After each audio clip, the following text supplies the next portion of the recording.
Pensa só, acordar sem nenhuma lembrança, com o corpo todo quebrado e a primeira pessoa que você vê te diz que você é um monstro. É exatamente essa a premissa que a gente vai desvendar hoje, desmontando os elementos que tornam essa história tão angustiante e ao mesmo tempo impossível de largar. E a história já começa assim, nos jogando de cabeça no mistério com essa frase. Que tipo de grito, né? Um grito tão terrível que é a única coisa que sobrevive a uma amnésia completa. É um ponto de partida fantástico que já deixa a gente cheio de perguntas. Bem, tudo começa numa noite de chuva. A cena de abertura é o puro caos. Um carro despencando num desfiladeiro, um último ato desesperado para salvar uma criança e, de repente, uma explosão que apaga tudo. A lousa fica limpa. E o caminho até ela apagar tudo da memória é, assim, brutalmente rápido. Como a gente vê aqui, tudo acontece num piscar de olhos. O acidente, um resgate que foi quase um milagre e, por fim, o despertar num hospital sem a menor ideia de quem ela é. E no meio desse vazio todo, surge o primeiro elo com o passado dela, um homem. Ele se apresenta como seu marido, David Ross. Mas olha, em vez de conforto, o que ele traz é uma tempestade de hostilidade. E é aí que a coisa fica complicada. É aqui que está o grande paradoxo da história. A pessoa que deveria ser o porto seguro dela, o marido, na verdade é o seu maior acusador. Ele não olha para ela com compaixão, mas com puro ódio, agindo mais como um carcereiro do que como um parceiro. Essa inversão de papéis já cria uma tensão imediata, sabe? É muito poderosa. E não demora nada, viu? Logo de cara, o David e as outras pessoas começam a montar um verdadeiro dossiê contra ela. Eles apresentam uma versão do passado dela que não é só falha, mas chocante. Uma verdadeira vilã. A primeira acusação, nossa, é a pior de todas, a mais devastadora. Dizem que ela sequestrou os próprios filhos, sumiu por 2 anos e voltou com um a menos.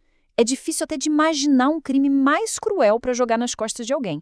Mas a construção dessa imagem de vilã não para por aí, não. A história que contam para ela é que ela também destruiu a família do David por dentro, pintando ela como uma sedutora que manipulou o pai e o irmão do próprio marido.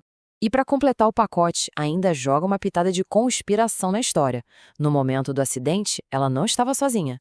Estava com um tal de Don Lang, um ex-funcionário e inimigo declarado do David, o que levanta a suspeita de que os dois estavam tramando alguma coisa juntos. É com essa frase que o desprezo do David se torna algo pessoal, visceral. Ele não ataca ela só pelos supostos crimes, mas pela natureza dela, pintando-a como uma mulher moralmente corrupta, insaciável. A acusação deixa de ser sobre o que ela fez e passa a ser sobre quem ela é. Só que aí acontece uma coisa. É a primeira peça que não encaixa nesse quebra-cabeça. Apesar de ser pintada como um monstro, a conexão dela com a filha, Carla, é instantânea e inegavelmente amorosa. Como é que uma mãe tão cruel poderia gerar uma reação de puro amor na filha? Ok, com tanta acusação pesada, a gente precisa de provas, certo? E o David, ele tem as provas. Ele apresenta evidências físicas para tentar selar de vez a identidade dela como a grande vilã Sally Rossi. E olha, são 2 provas que complicam tudo. Fica quase impossível negar. Um bracelete de família, uma herança com mais de 200 anos de história e um passaporte oficial. Com isso na mão, como é que ela ou a gente poderia duvidar de que ela é exatamente quem eles dizem que ela é? A armadilha parece estar se fechando. Sair do hospital, para ela, não significa liberdade. Na verdade, é a entrada numa outra prisão. Uma prisão de luxo, onde a vida dela vai ser controlada em cada mínimo detalhe. O lugar se chama Rancho de las Colinas de La Pantera. Um nome bonito, né? Um lugar deslumbrante, o vinhedo da família Rossi. Mas para ela, aquilo ali não é um lar, é uma gaiola de ouro.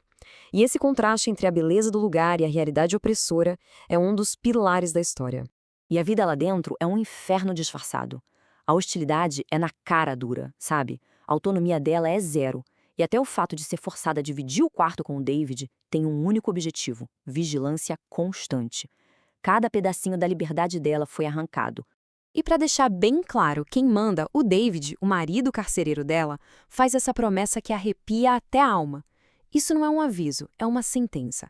A ameaça é total, absoluta, e não deixa nenhuma dúvida sobre a gravidade da situação em que ela se meteu.